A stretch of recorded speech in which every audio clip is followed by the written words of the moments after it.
Patuloy na isinusulong ng lokal na pamahalaan ng Baguio ang mga responsableng hakbang sa pangangasiwa ng e-waste o electronic waste sa lungsod. Ayon sa report ng World Health Organization, e-waste ang isa sa fastest growing solid waste na naiipon sa buong mundo. Dagdag pa rito, ang maling pag-recycle sa mga e-waste ay maaaring magkaroon ng masamang epekto sa kalusugan, lalo na sa mga bata at sa mga buntis. So the facility started operation in March of 2024 and catered to the waste electronics of households in Baguio City. Kasama sa inisyatibo ng pamahalaan ay ang Bakaking Central Materials Recovery Facility, Treatment Storage and Disposal Facility for e-waste na aabot sa 80 square meter ang laki. Ngunit may kapasidad na humawak ng 9.9 metric tons ng e-waste taon-taon.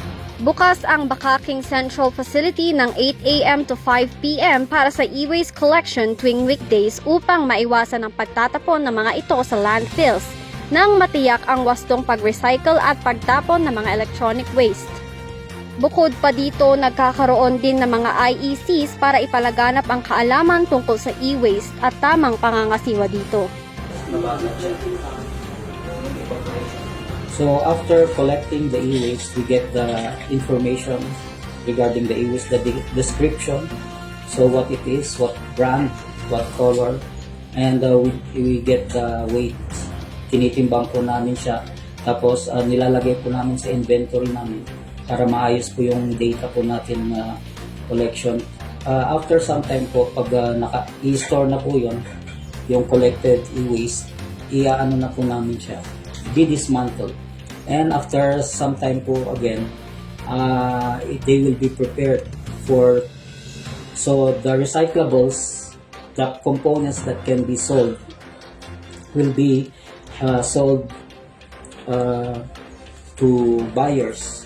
And then the hazardous components that we segregated will be ready for transport and treatment to another TSD facility. Lahat ng ito ay sumasang-ayon sa Environmental Code ng Baguio City na nailunsad noong 2016 na may layuning ipatupad ang tamang paghihiwalay ng basura, pagkontrol sa polusyon at pamamahala ng e-waste upang mapatibay ang pangangalaga sa kapaligiran ng Baguio City. The city is willing to expand if there will be continuous external funding available and suitable areas for expansion. But we have allocated budget already for the current operation and maintenance so that we could sustain the operation of the facility.